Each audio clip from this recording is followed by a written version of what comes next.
Nous sommes au ministère norvégien de la Justice et de l'Intérieur. Nous avons demandé un rendez-vous avec le ministre quelques heures plus tôt. Il nous a dit de passer à son bureau. Bonjour, bienvenue. Bienvenue dans mon bureau.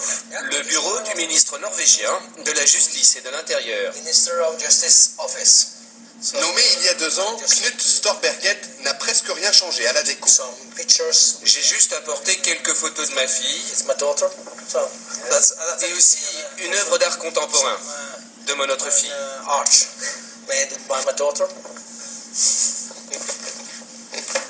Et le reste du bureau est très simple. Vous trouvez? Oh, moi je trouve ça parfait.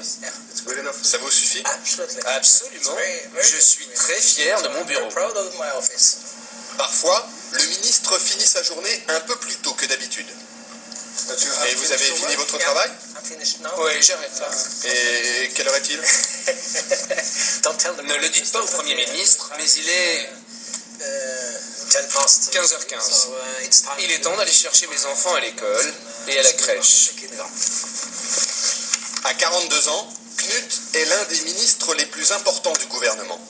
20 000 fonctionnaires sous sa responsabilité. Allons-y.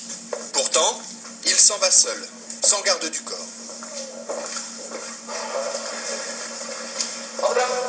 Un petit salut à la gardienne, en attendant sa voiture, ou plutôt l'une des voitures du gouvernement, car le ministre n'a pas de chauffeur attitré. Il partage les véhicules de fonction avec ses 19 collègues des autres ministères. Partir de bonne heure pour chercher ses enfants ne dérange personne en Norvège.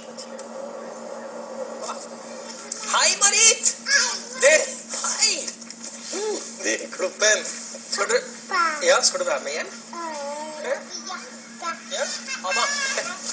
La crèche et l'école de ses 2 filles sont à quelques pas de sa maison, dans un quartier résidentiel et tranquille d'Oslo. Comme Knut habitait déjà la capitale avant d'être nommé ministre, pas question pour lui d'avoir un appartement de fonction. Avec sa famille, il vit toujours dans cette petite maison mitoyenne.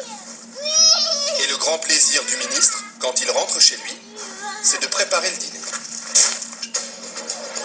La Norvège, un vaste royaume peuplé d'à peine 4 600 000 habitants.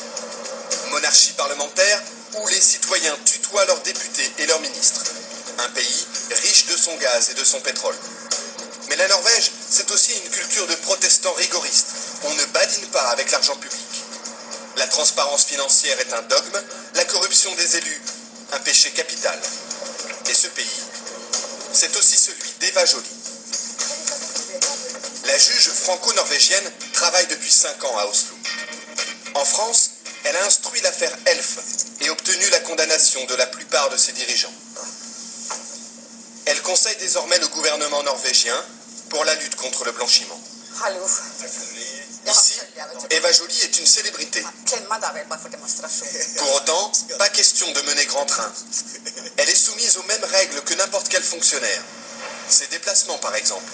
Aujourd'hui, elle se rend en province à une conférence. Les règles disent qu'on doit faire le transport par les moyens les moins chers et les plus rapides compatibles avec la mission. Donc, nous sommes censés marcher à pied ou... Marcher, même si la gare se trouve à 10 bonnes minutes de son bureau. Ou prendre des moyens de transport en commun. Les transports en commun, et surtout pas le taxi. Au début, lorsqu'elle revenait d'une mission à l'étranger, Eva Joly rentrait chez elle en taxi et se le faisait rembourser par l'État. Habitude scandaleuse aux yeux de la presse qui l'a vite rappelée à l'ordre. Le titre était Eva Joly vit grassement au dos de l'État, ou quelque chose comme ça. Donc, et j'ai compris, de façon assez innocente, je peux dire, que j'avais franchi un tabou et que si je voulais prendre un taxi, je me le payais. Hi. Salut, Je je suis avec une équipe de télé française là. Je leur raconte mon histoire avec les taxis. Depuis, Eva Joly dit avoir compris la mentalité de ses compatriotes.